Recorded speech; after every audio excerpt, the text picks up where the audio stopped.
دیکھیں جی، میں ماڈرن آدمی ہوں، میں کسی مذہب پہ یقین نہیں رکھتا. میرا مذہب بس انسانیت ہے.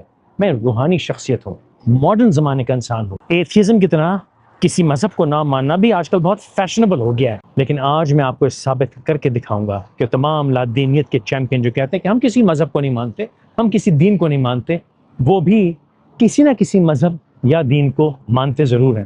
تو میرے بھائی، اگر کسی دین، مذہب یا آخرت کے حساب کو نہیں مانتے ہو تو میرے چند سوالوں کے جواب دے دو. تو اپنی جوان بہن بیٹی کو، اپنی بیوی کو، ماں کو، خالہ کو، نانی کو کھلے عام دسیوں سینکڑوں آدمیوں کے ساتھ پارٹی کیوں نہیں کرنے دیتے؟ اور شوہر اپنی بیویوں کو اور بیویاں اپنے شوہروں کو کھلے عام دسیوں مردوں عورتوں کے ساتھ ننگا ناچنے کی اجازت کیوں نہیں دیتے، بلکہ ترغیب کیوں نہیں کرتے؟ ان کی تو حوصلہ افزائی کرنی چاہیے.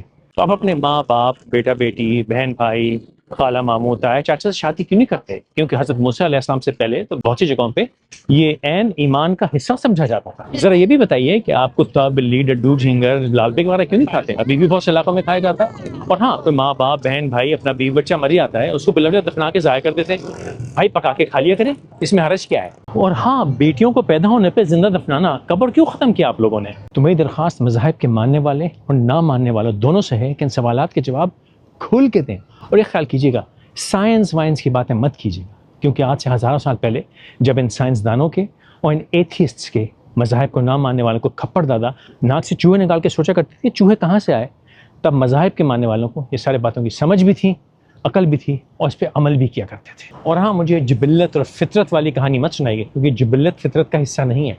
یہ ماحول، معاشرے، تربیت کا حصہ ہے، اور تربیت انہی مذاہب سے بنی، کیونکہ ان مذاہب سے پہلے یہ تمام چیزیں عام تھیں.